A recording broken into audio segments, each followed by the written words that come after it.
Hello hello Ravi. ಹಾ ಬಾವಾ ಹೇಳಿ. ನೀನು ಹೇಳಬೇಕು, ಯಾಕೆ ಇದ್ದಕ್ಕಿದ್ದಾಗೆ ಸುಮ್ಮನಾಗ್ಬಿಟ್ಟೆ? ಅದು ನೀವು ಥ್ಯಾಂಕ್ಸ್ ಹೇಳಿದ ರೀತಿಗೆ ಏನು ಹೇಳಬೇಕು ಅಂತ ಗೊತ್ತಾಗ್ಲಿಲ್ಲ, ಅದಕ್ಕೆ ಸುಮ್ಮನಾದೆ. ನೀನೇನೋ ನನಗೆ ಸರ್ಪ್ರೈಸ್ ಕೊಟ್ಟೆ, ನಾನಂತೂ ನಿಂಗೆ ಸರ್ಪ್ರೈಸ್ ಕೊಡೋಕ್ಕಾಗಲ್ಲ, ಅದಕ್ಕೆ ಒಂದು ಸಣ್ಣ ಚೋಕ್ ಅಷ್ಟೇ. ಚೋಕು ಇನ್ನೊಂದು ಸೆಕೆಂಡಲ್ಲಿ ಎದೆ ಒಳಗಿರೋ ಗುಟ್ಟು ಆಚೆ ಬಂದಿರೋದು. ಏನೋ ಏನೋ ಹಾಗಂದ್ರೆ?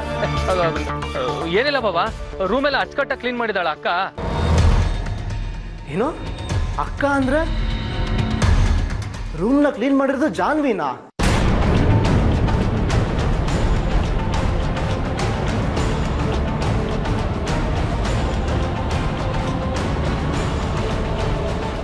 ಅಲ್ಲ ಬಾಬಾ, ಅಕ್ಕ ಏನಕ್ಕೆ ಬರ್ತಾಳೆ ನಿಮ್ಮ ರೂಮ್ ಕ್ಲೀನ್ ಮಾಡೋದಕ್ಕೆ?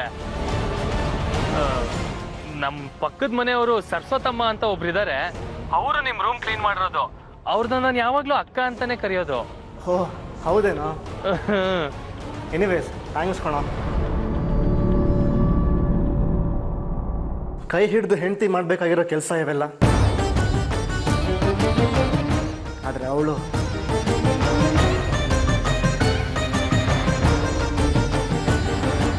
Anyways thanks once again Ravi. ನಾನು ಆಮೇಲೆ ಕಾಲ್ ಮಾಡ್ತೀನಿ.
ಅಯ್ಯೋ ಪಾಪ ರವಿ ಇಷ್ಟೊಂದೆಲ್ಲ ಕ್ಲೀನ್ ಮಾಡಿಸಿದ್ದಾನೆ, ನಾನು ನೋಡಿದ್ರೆ ಮತ್ತೆ ಎಲ್ಲ ಅವ್ಯವಸ್ಥೆ ಮಾಡ್ಬಿಟ್ನಲ್ಲ. ಬುದ್ಧಿಗೆ ಇಷ್ಟು.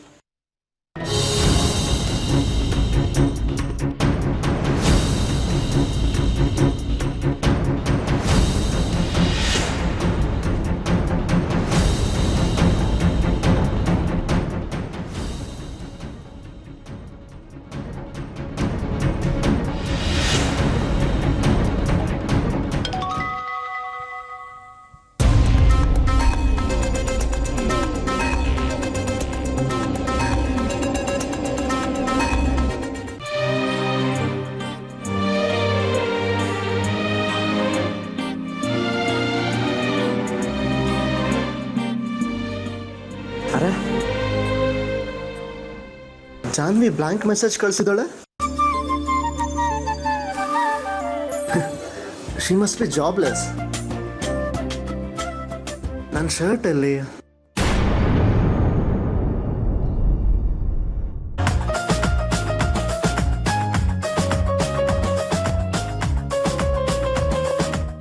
ಇಲ್ಲೇ ಇದೆಯಾ? ಅವಾಗಲೇ ಬಂದು ನೋಡ್ದೆ, ಇರಲೇ ಇಲ್ಲ. ಅಯ್ಯೋ ಭಗವಂತ, ಇದೇನಪ್ಪ ಈ ರೂಮಲ್ಲಿ ಇಷ್ಟೊಂದು ಪವಾಡಗಳು. ಯಾವುದಕ್ಕೂ ಸೇಫ್ಟಿಗೆ ಶರ್ಟ್ನ ವಾಶ್ ಮಾಡಕ್ಕೆ ಹಾಕ್ಬಿಡ್ತೀನಿ. ಅನ್ಬಿಲೀವಬಲ್.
ಥ್ಯಾಂಕ್ಸ್ ಕಣೋ, ಕಾಫಿ ಮಡಿ ಫ್ಲಾಸ್ಕಲ್ಲಿ ಹೋಗಿದ್ದಕ್ಕೆ.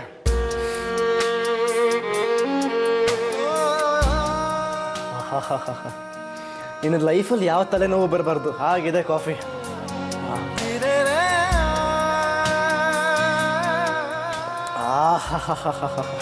ಅಮೇಝಿಂಗ್ ರವಿ. ವಾವ್, ಎಷ್ಟೋ ದಿನಗಳಾಗಿತ್ತು ಇಂಥ ಅದ್ಭುತವಾದ ಕಾಫಿ ಕುಡಿದಿದ್ದು. ಬಲೆ ಬಲೆ ಬಲೆ ಬಲೆ ಶ್ರೀಗೆ ಅಯೋಮಯ ಆಗಿರುತ್ತೆ ಇವತ್ತು. ಹ್ಞೂ ಅಜ್ಜಿ, ನೀವ್ ಶ್ರೀ ರೂಮ್ ನೋಡ್ಬೇಕಿತ್ತು. ಇಲ್ಲಿರುವಾಗ ಒಂದ್ ಚಿಕ್ಕ ಕಸ ಬಿದ್ದಿದ್ರು ಎಷ್ಟು ಅಬ್ಜೆಕ್ಷನ್ ಮಾಡೋರು. ಈಗ ರೂಮ್ ತುಂಬಾ ನ್ಯೂಸ್ ಪೇಪರು, ಬಟ್ಟೆ, ಬೆಳಕ್ ತಿಂದಿದ್ ತಿಂಡಿ ಕೂಡ ಹಾಗೆ ಬಿದ್ದಿತ್ತು. ರೂಮ್ ಕ್ಲೀನ್ ಮಾಡೋಷ್ಟ್ರಲ್ಲಿ ನನಗೊಂದು ಸುಸ್ತೇ ಆಗೋಯ್ತು ಅಜ್ಜಿ. ನೀನು ಕ್ಲೀನ್ ಮಾಡೋಷ್ಟರಲ್ಲಿ ಶ್ರೀನಿಗೆ ಬರ್ಲಿಲ್ವಾ ಅಲ್ಲಿಗೆ? ಅಂದ್ರು ಅಜ್ಜಿ, ಆದ್ರೆ ಅವ್ರಿಗೆ ಕಾಣಿಸ್ದೇ ಇರೋ ತರ ಟಿವಿಯಿಂದ ಬಚ್ಚಿಟ್ಕೊಂಡ್ಬಿಟ್ಟೆ. ಅವ್ರು ಎಷ್ಟು ಹತ್ರ ಬಂದ್ರು ಅಂದ್ರೆ ಅವ್ರ ಉಸಿರಾಟದ ಶಬ್ದ ಕೂಡ ನನಗೆ ಕೇಳಿಸ್ತಿತ್ತು. ಆಮೇಲೆ ಸದ್ಯ ಶ್ರೀ ಕೈಯಲ್ಲಿ ನಾನು ರೆಡ್ ಹ್ಯಾಂಡ್ ಆಗಿ ಸಿಕ್ಕಾಕೊಳ್ಳಿಲ್ಲ. ಸದ್ಯ ನೀನ್ ಸಿಕ್ಕಾಕೊಂಡ್ಬಿಡ್ಲಿಲ್ವಲ್ಲ, ಅಷ್ಟು ಸಾಕು. ಅಷ್ಟು ರಿಸ್ಕ್ ತಗೊಂಡೋಗಿ ನನ್ ಮೊಮ್ಮಗನ್ ರೂಮ್ ಕ್ಲೀನ್ ಮಾಡಿದ್ಯಲ್ಲ, ಶ್ರೀ ಅಜ್ಜಿಯಾಗಿ ನಿನಗೆ ಥ್ಯಾಂಕ್ಸ್ ಹೇಳ್ತೀನಿ. ಶ್ರೀ ಬರೀ ನಿಮ್ಮ ಮೊಮ್ಮಗ ಅಷ್ಟೇ ಅಲ್ಲ ಅಜ್ಜಿ, ನನ್ನ ಗಂಡ ಕೂಡ. ನನ್ನ ಗಂಡನ ರೂಮ್ ಕ್ಲೀನ್ ಮಾಡೋಕ್ಕೆ ನನಗೆ ಥ್ಯಾಂಕ್ಸ್ ಹೇಳ್ಬೇಕಾ? ಜಾಣೆ ನೀನು. ಇವತ್ತು ನಿಮ್ಮ ಮೊಮ್ಮಗನ ರೂಮ್ ಕ್ಲೀನ್ ಮಾಡಿ ಬಂದಿದ್ದೀನಿ. ಇನ್ನು 30 ದಿವಸದಲ್ಲಿ ಶ್ರೀ ಮನ್ಸಲ್ಲಿ ನನ್ನ ಬಗ್ಗೆ ಇರೋ ಕಹಿ ಭಾವನೆನೂ ಕ್ಲೀನ್ ಮಾಡಬೇಕು ಅನ್ನೋದೇ ನನ್ನ ಆಸೆ ಅಜ್ಜಿ.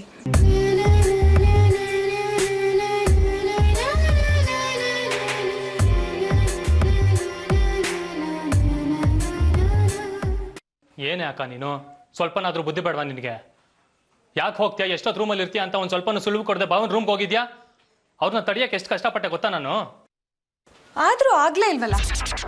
ನಾನಿನ್ನೂ ಶ್ರೀ ರೂಮಲ್ಲಿ ಇರುವಾಗಲೇ ಶ್ರೀ ರೂಮಿಗೆ ಬಂದ್ಬಿಟ್ರು. ಹೌದಾ? ಬಾವ ನಿನ್ನ ನೋಡ್ಬಿಟ್ರಾ? ಇಲ್ಲ, ನಾನು ಹೇಗೋ ಮ್ಯಾನೇಜ್ ಮಾಡಿದೆ. ನಿನಗೆ ಫೋನ್ ಮಾಡಿದ್ರಲ್ಲ ಶ್ರೀ, ಆಗ ನಾನು ಅವ್ರ ರೂಮಲ್ಲೇ ಇದ್ದೆ. ಅವ್ರಿಗೆ ಕಾಣಿಸ್ದೇ ಇರೋ ಥರ ಬಚ್ಚಿಟ್ಕೊಂಡಿದ್ದೆ. ಅವ್ರಿಗೆ ನಾನೇ ಅವ್ರ ರೂಮ್ ಕ್ಲೀನ್ ಮಾಡಿರ್ಬೋದು ಅಂತ ಡೌಟ್ ಬಂತು ಅನ್ಸುತ್ತೆ. ನನ್ನ ಹೆಸರು ಹೇಳಿದ್ದು ಒಂದ್ಸಲಿ ಕೇಳಿಸ್ಕೊಂಡೆ. ಅಷ್ಟ್ರಲ್ಲಿ ನಾನೇ ಏನೋ ಹೇಳಿ ಮ್ಯಾನೇಜ್ ಮಾಡಿದೆ. ಸಾಕಮ್ಮ ತಾಯಿ ನಿನ್ ಸವಾಸ. ದಡ್ಡ ಕಣೋ ನೀನು. ಕರೆಕ್ಟು, ದಡ್ಡನೇ ನಾನು. ನಿನ್ನ ಭಾವನ ಒಂದ್ ಮಾಡ್ಬೇಕು ಅಂತ ನನ್ನ ಕೈಲಾದ ಪ್ರಯತ್ನ ನಾನು ಮಾಡ್ತಾ ಇದ್ದೀನಲ್ಲ, ಅದಕ್ಕೆ ಈ ದಡ್ಡ ಅನ್ನೋ ಸರ್ಟಿಫಿಕೇಟ್. ನಾನು ಯಾಕೆ ಹೇಳಿ ಶ್ರೀ ರೂಮಿಗೆ ಹೋಗಿದ್ದು? ರೂಮ್ ಕ್ಲೀನ್ ಮಾಡೋಕ್ಕೆ ಅಂತ ಈಗ ಕಂಡ್ಕೊಂಡಿರೋ ಸತ್ಯ. ನಿನ್ನ ತಲೆ ಅಷ್ಟೇ ಆಗಿದ್ರೆ ನಾನು ಯಾಕೆ ಹೋಗ್ತಿದ್ದೆ? ನಾನೇ ಶ್ರೀ ರೂಮ್ ಕ್ಲೀನ್ ಮಾಡಿದ್ದು ಅಂತ ಗೊತ್ತಾಗಿದ್ರೆ ನನ್ನ ವಿಷಯದಲ್ಲಿ ಅವ್ರ ಮನಸ್ಸು ಸಾಫ್ಟ್ ಆಗ್ತಿತ್ತು ಅಂತ ಹೋಗಿದ್ದೆ. ರೂಮ್ ಯಾರು ಕ್ಲೀನ್ ಮಾಡಿದ್ದು ಅಂತ ಶ್ರೀ ಕೇಳಿದಾಗ ನೀನು ಬೇರೆಯವ್ರ ಹೆಸರು ಹೇಳಿ ಮ್ಯಾನೇಜ್ ಮಾಡದೇ ಇದ್ರೇ ಚೆನ್ನಾಗಿರ್ತಿತ್ತು. ನಾನೇ ನಿನ್ನ ಕೈ ಕೀ ಕೊಟ್ಟು ಕಳ್ಸಿದೆ ಅಂತ ಬಾವಂಗೆ ಗೊತ್ತಾಗಿದ್ದಿದ್ರೆ ನನ್ನ ತಲೆ ಮೇಲೆ ತಾಂಡವಾಡಿರೋರು. ಹಾಗೇನು ಆಗ್ತಿರ್ಲಿಲ್ವಾ? ಸ್ವಲ್ಪ ಹೊತ್ತು ಕೋಪ ಮಾಡ್ಕೋತಿದ್ದ ಅಷ್ಟೆ. ಹೌದಾ? ಹಾಗಿದ್ರೆ ಬಾವ ಬಂದಾಗ ಹೇಗೂ ನಿನ್ನ ರೂಮಲ್ಲೇ ಇದ್ದಲ್ಲ, ಬಾವನ ಎದುರಿಗೆ ನಿಂತ್ಕೊಂಡು ಹೇಳ್ಬಿಡ್ಬೇಕಿತ್ತು, ನಾನು ನಿಮ್ಮ ಜಾನು ನಾನೇ ನಿಮ್ಮ ರೂಮ್ ಕ್ಲೀನ್ ಮಾಡಿದ್ದು ಅಂತ. ಅಷ್ಟು ಧೈರ್ಯ ನನಗೆಲ್ಲಿ ಬರಬೇಕು? ಗೋಡೆ ಮೇಲೆ ಫೋಟೋ ಹಾಕಿದೆ, ಆದರೂ ಆ ಫೋಟೋ ನಾನೇ ಹಾಕಿದ್ದು ಅಂತ ಶ್ರೀಗೆ ಫೀಲೇ ಆಗಲಿಲ್ಲ ಕಣೋ. ಫೋಟೋನಾ? ಯಾವ ಫೋಟೋ? ಹಾಂ, ನಮ್ಮ ಅಜ್ಜ ಅಜ್ಜಿ ಫೋಟೋ. ನಂದು ಶ್ರೀದು ಫೋಟೋ ಕಣೋ. ಆಫೀಸಲ್ಲಿ ಹೇಗೂ ನಾನೇ ಅವ್ರ ಮುಂದೆ ಓಡಾಡ್ತಾ ಇರ್ತೀನಿ, ಆದರೆ ಪಿ ಜಿಲಿ ಬಾಗಿಲು ತೆಗೆದ ತಕ್ಷಣ ಅವ್ರ ಕಣ್ಣಿಗೆ ನಾನೇ ಕಾಣಬೇಕು.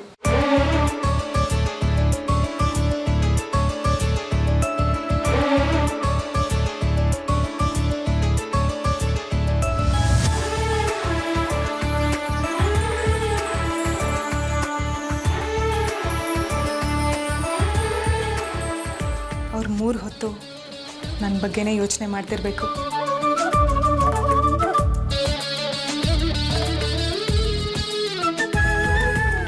You are such a beauty. ಅದಕ್ಕೆ ನಮ್ಮಿಬ್ರು ಫೋಟೋನ ಗೋಡೆ ಮೇಲೆ ನೇತು ಹಾಕಿ ಬಂದೆ.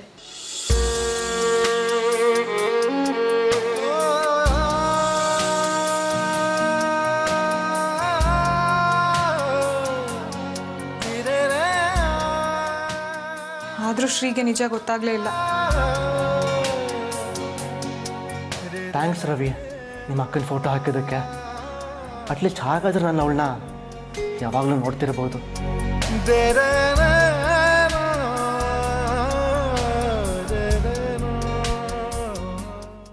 ಶ್ರೀ ಮನ್ಸಲ್ಲಿ ನನ್ನ ಬಗ್ಗೆ ತುಂಬ ಪ್ರೀತಿ ಇದೆ ಕಣೋ. ಆದ್ರೆ ಅವನಿಗೆ ಹೇಳ್ಕೊಳಕ್ಕೇನೋ ಬಿಗುಮಾನ. ಓಹೋ, ಬಿಗುಮಾನ ಹೋದ್ರೆ ಜಾನು ಮೇರಿ ಜಾನ್ ಐ ಲವ್ ಯು ಜಾನು ಅಂತ ಹೇಳ್ಬಿಡ್ತಾರಾ? 100% ಹೇಳ್ತಾನೆ. ಹಾಗಾದ್ರೆ how to break the ice?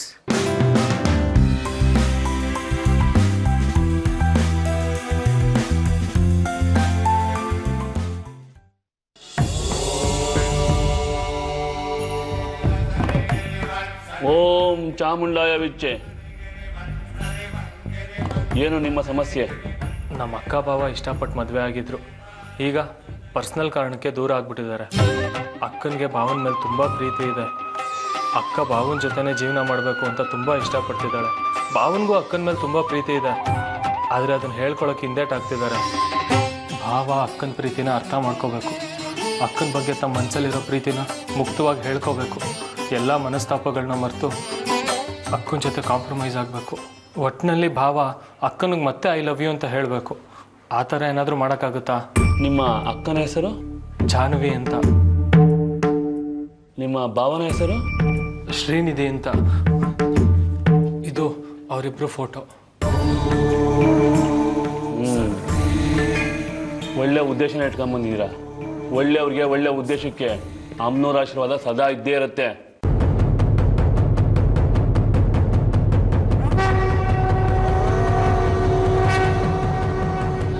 ಈ ತಾಯ್ತನ ನಿಮ್ಮ ಭಾವನ ಕೈ ಕಟ್ಟಿ, ಎಲ್ಲ ಒಳ್ಳೇದಾಗುತ್ತೆ.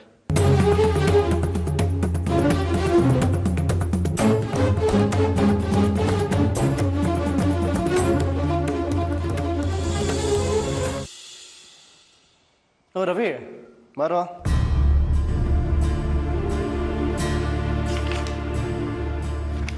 ಯಾಕೋ ಡಲ್ ಆಗಿದೆಯಲ್ಲ? ತುಂಬ ಭಯ ಆಗ್ತಿದೆ ಬಾವ. ಅಕ್ಕಂಗೆ ಎಲ್ಲಿ ಏನು ಅನಾಹುತ ಆಗ್ಬಿಡುತ್ತೋ ಅಂತ ಭಯ. ಜಾನ್ವಿಗ ಅವಳಿಗೆ ಅನಾಹುತ ಆಗುತ್ತೆ? ಹಿಮಾಲಯದಿಂದ ಬಂದಿರೋ ಸ್ವಾಮೀಜಿಗಳು ಮನೆ ಹತ್ರ ಟೆಂಟ್ ಹಾಕಿದ್ದಾರೆ. ಅವರು ಅಕ್ಕನ ಜಾತಕ ನೋಡ್ಬಿಟ್ಟು ಹೇಳಿದ್ರು, ಇಷ್ಟರಲ್ಲೇ ಅಕ್ಕಂಗೆ ಏನೋ ಗಂಡಾಂತರ ಕಾದಿದೆ ಅಂತ.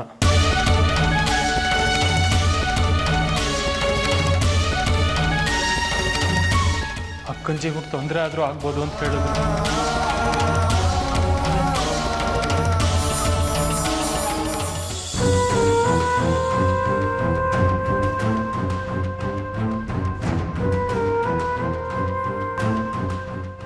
ಹೆದರ್ಕೋತಾರೆ ಅಂತ ಈ ವಿಷಯನ ಯಾರ ಹತ್ರನೂ ಹೇಳಲಿಲ್ಲ ಬಾಬಾ. ಆದರೆ ಮನಸ್ಸಲ್ಲಿ ಇಟ್ಕೊಳ್ಳೋಕ್ಕೆ ತುಂಬ ಹಿಂಸೆ ಆಗ್ತಾ ಇತ್ತು. ಯಾರ ಹತ್ರನಾದರೂ ಹೇಳಿದ್ರೆ ಮನಸ್ಸು ಹಗುರ ಆಗುತ್ತೆ ಅಂತ ಅನ್ನಿಸ್ತು. ಹೇಗೂ ನಿಮ್ಗೆ ಈ ವಿಷಯದಲ್ಲೆಲ್ಲ ನಂಬಿಕೆ ಇಲ್ವಲ್ಲ, ನೀವು ಹೆದರ್ಕೊಳ್ಳಲ್ಲ ಅಂತ ನಿಮ್ಮ ಹತ್ರ ಹೇಳ್ಬಿಟ್ಟೆ. ಅಲ್ಲ, ಪರಿಹಾರನೇ ಇಲ್ವಾ?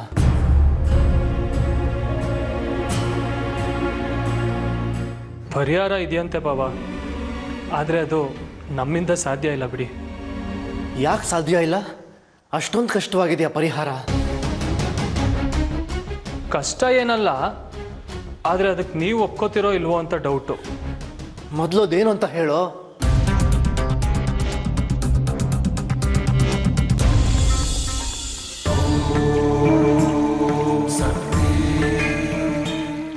ಈ ತಾಯ್ತನ ನೀವು ಕಟ್ಕೋಬೇಕಂತೆ. ಹಾಗಿದ್ರೆ ಮಾತ್ರ ಅಕ್ಕಂಗೆ ಮುಂದೆ ಬರೋ ಗಂಡಂತರನ ತಪ್ಪಿಸ್ಬೋದು ಅಂತ ಹೇಳಿದ್ರು.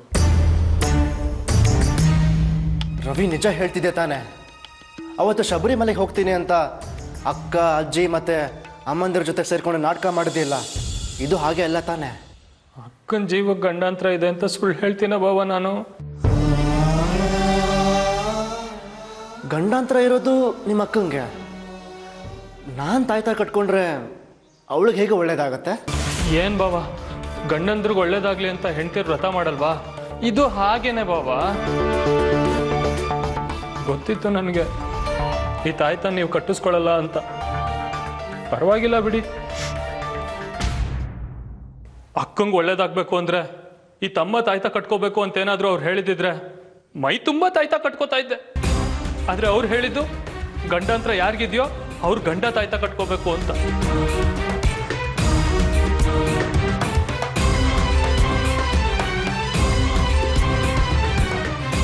ಅಕ್ಕನ ಬಗ್ಗೆ ಹೊರಗಡೆ ಎಷ್ಟೇ ಬೇಜಾರಲ್ಲಿ ಮಾತಾಡಿದ್ರು ಮನ್ಸಲ್ಲಿ ಪ್ರೀತಿ ಇದೆ ಅಂದ್ಕೊಂಡಿದ್ದೆ. ಅಕ್ಕನಿಗೆ ಒಳ್ಳೇದಾಗಲಿ ಅಂತ ಈ ತಾಯ್ತ ಕಟ್ಕೋತೀರಾ ಅಂತ ಅಂದ್ಕೊಂಡಿದ್ದೆ. ಅದಕ್ಕೆ ನಾನು ಈ ತಾಯ್ತ ತಂದಿದ್ದು. ಆದರೆ ಈಗ ಅರ್ಥ ಆಯಿತು, ನಿಮಗೆ ಮನಸ್ಸಲ್ಲೂ ಅಕ್ಕನ ಬಗ್ಗೆ ಯಾವ ಪ್ರೀತಿನೂ ಉಳ್ಕೊಂಡಿಲ್ಲ ಅಂತ. ದಿನ ಬೆಳಗಾದ್ರೆ ಅಕ್ಕ ಕಾರಲ್ಲಿ ಓಡಾಡ್ತಾ ಇರ್ತಾಳೆ. ಯಾವ ಕ್ಷಣದಲ್ಲಿ ಬೇಕಾದ್ರೂ ಆಕ್ಸಿಡೆಂಟ್ ಆಗ್ಬೋದು, ಇಲ್ಲ ನಿಮ್ಮ ಮನೆ ಮೆಟ್ಲತ್ಕೊಂಡು ಹೋಗ್ಬೇಕಾದ್ರೆ ಜಾರ್ ಬಿದ್ದು ಜೀವಕ್ಕೇನಾದ್ರೂ ಅಪಾಯ ಆಗ್ಬೋದು.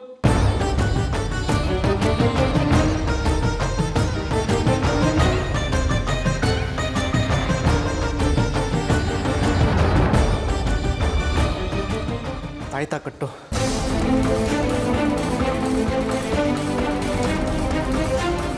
ನಿಜವಾಗ್ಲೂ ಕಟ್ಲಾ ಬಾಬಾ?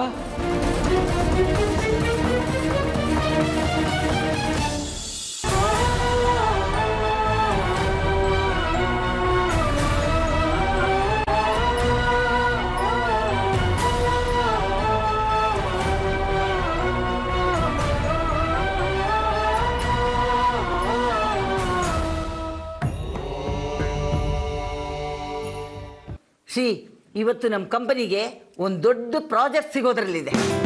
ಸಂಬಂಧಪಟ್ಟ ಕಂಪನಿ ಡೀಲರ್ಸ್ ಅದರ ಬಗ್ಗೆ ಮಾತಾಡೋಕ್ಕೆ ಇವತ್ತು ಬರ್ತಿದ್ದಾರೆ. ಜಾನ್ವಿಗೆ ಈ ಥರ ಮೀಟಿಂಗ್ ಅಟೆಂಡ್ ಮಾಡಿ ಅಭ್ಯಾಸ ಇಲ್ಲ. ನೀವು ಜಾನ್ವಿ ಜೊತೆಗಿದ್ದು ಅವಳಿಗೆ ಅಸಿಸ್ಟ್ ಮಾಡಬೇಕು. ಇಷ್ಟು ದಿನ ಆಫೀಸಲ್ಲಿ ನನ್ನ ಮರ್ಯಾದೆ ತೆಗೆದಿದ್ದಾಯಿತು, ಈಗ ಬೇರೆ ಕಂಪ್ನಿ ಡೀಲರ್ಸ್ ಮುಂದೆ ನನ್ನ ಮರ್ಯಾದೆ ತೆಗಿಬೇಕು ಅಂತಿದ್ದೀರಾ? ಇದರಲ್ಲಿ ನಿಮ್ಮ ಮರ್ಯಾದೆ ಹೋಗುವಂಥದ್ದೇನಿದೆ? ನಿನ್ನೆವರೆಗೂ ನಾನು ಈ ಕಂಪ್ನಿಗೆ ಎಲ್ಲ ಆಗಿದೆ. ಇಡೀ ಬಿಸ್ನೆಸ್ ಫೀಲ್ಡಲ್ಲಿ ನನಗೊಂದು ಒಳ್ಳೆ ಇಮೇಜ್ ಇತ್ತು. ಆದರೆ ಇವತ್ತು ಬಂದವರೆದುರಿಗೆ ಒಬ್ಬ ಸಾಮಾನ್ಯ ಎಂಪ್ಲಾಯ್ ಆಗಿ ನಿಮ್ಮ ಮುದ್ದಿನ ಸೊಸೆ, ಸಾರಿ, ನಿಮ್ಮ ಹೊಸ MD ಮುಂದೆ ಕೈ ಕೊಟ್ಕೊಂಡು ಅಸಿಸ್ಟ್ ಮಾಡೋಕ್ಕಾಗಲ್ಲ. ನನಗೂ ಸ್ವಾಭಿಮಾನ ಅನ್ನೋದಿದೆ. ಇದಕ್ಕೆ ನೀವು ಬೇರೆ ಯಾರನ್ನಾದ್ರೂ ನೋಡ್ಕೊಳ್ಳಿ. ನಾನು ಈ ಕಂಪನಿ ಪ್ರೊಪ್ರೈಟರ್ ಆಗಿ ಹೇಳ್ತಾ ಇದ್ದೀನಿ, ಇದೊಂದು ಮೀಟಿಂಗಲ್ಲಿ ನೀವು ಜಾನ್ವಿಗೆ ಅಸಿಸ್ಟ್ ಮಾಡಲೇಬೇಕು. ಸಾರಿ ಮೇಡಮ್, ಈ ಕೆಲಸ ನನ್ನಿಂದ ಸಾಧ್ಯ ಇಲ್ಲ. ಬೇಕಾದರೆ ಕಂಪನಿ ಪ್ರೊಪ್ರೈಟರ್ ಆಗಿ ನೀವಿದಕ್ಕೆ ತಕ್ಕ ಪನಿಷ್ಮೆಂಟ್ ಕೊಡ್ಬೋದು. ಉಳಿಸ್ಕೊಳ್ಳೇಬೇಕಾಗಿದ್ದನ್ನೆಲ್ಲ ನಿಮ್ಮ ಕೃಪೆಯಿಂದ ಕಳ್ಕೊಂಡಿದ್ದಾಯ್ತು. ನಾನು ಮನೆ, ಮನಸ್ಸಿನ ನೆಮ್ಮದಿ, ಅಮ್ಮಂದಿರ ಪ್ರೀತಿ, MD ಪೋಸ್ಟು, ಕಟ್ಕೊಂಡು ಹೆಂಡತಿ ಪ್ರೀತಿ, ಎವ್ರಿಥಿಂಗ್. ಇನ್ನು ಕಳ್ಕೊಳ್ಳೋಂಥದ್ದೇನೂ ಇಲ್ಲ. ನೀವು ನನಗೆ ಯಾವ ಶಿಕ್ಷೆ ಬೇಕಾದರೂ ಕೊಡ್ಬೋದು.